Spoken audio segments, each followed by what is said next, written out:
Donald Trump s'en prend à CNN et à d'autres médias américains parce que CNN en particulier a indiqué dans un rapport les raisons de l'échec de Trump dans la guerre d'agression contre l'Iran.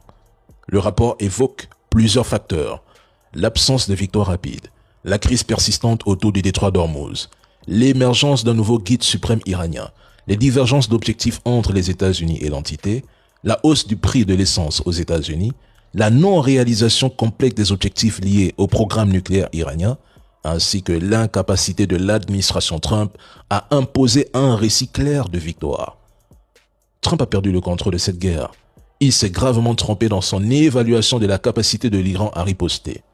Les Américains sont entrés dans ce conflit avec des préjugés et des scénarios déjà écrits dans leur tête, convaincus que le gouvernement iranien a de se comporter comme d'autres gouvernements auparavant, c'est-à-dire se fissurer rapidement de l'intérieur, reculer sous la pression militaire et économique ou chercher immédiatement un accord avec Trump.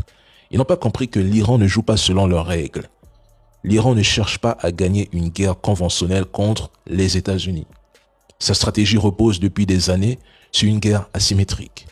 Dans un espace comme le détroit d'Ormuz, cette stratégie suffit à perturber le trafic maritime mondial et à compliquer énormément toute tentative de contrôle militaire total.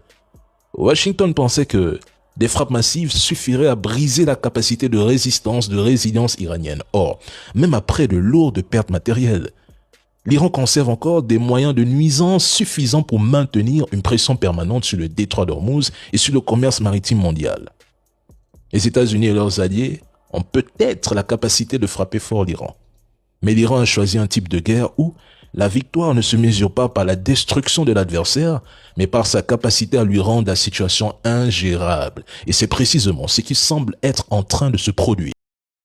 Le ministre iranien des Affaires étrangères a rappelé aujourd'hui, dans une interview accordée à CBS, qu'hier, les autorités iraniennes ont constaté que les États-Unis avaient attaqué leurs îles en utilisant des roquettes d'artillerie HIMARS, c'est-à-dire des projectiles à courte portée.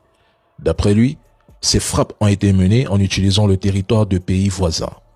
Il ajoute qu'il y a environ une semaine, 3 avions de chasse F-15 Eagle auraient été abattus au Koweït par des tirs amis. Selon lui, personne ne s'interroge sur la raison de leur présence dans cette zone.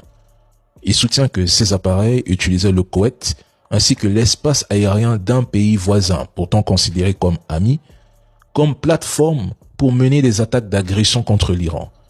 Dans ces conditions, explique-t-il, il est très difficile pour Téhéran de rester silencieux face à une telle situation. Il affirme que l'Iran n'a jamais demandé de cessez-le-feu ni de négociation à Trump. Il affirme que lorsque Téhéran a décidé d'ouvrir des discussions avec l'administration Trump, ils ne se sont pas empêchés de mener des attaques contre l'Iran, et ce, à 2 reprises. Selon lui, l'Iran n'a tiré aucune expérience positive de ces échanges ou négociations avec les Américains. Il estime que lorsque les États-Unis évoquent le dialogue, la négociation, il s'agit en réalité de manœuvres perfides. Pour cette raison, il assure que l'Iran est prêt à se défendre aussi longtemps que nécessaire. Concernant le détroit d'Ormuz, il rappelle que l'Iran ne l'a jamais fermé militairement. Néanmoins, plusieurs pays ont demandé à l'Iran de garantir un passage sûr pour leurs navires. Téhéran aurait déjà décidé d'autoriser un groupe de bâtiments appartenant à différents États à traverser le détroit dans des conditions sûres et sécurisées. L'Iran garantira lui-même la sécurité de ce transit. En revanche, tout ce qui est lié aux États-Unis et à l'entité ne sera pas autorisé à passer.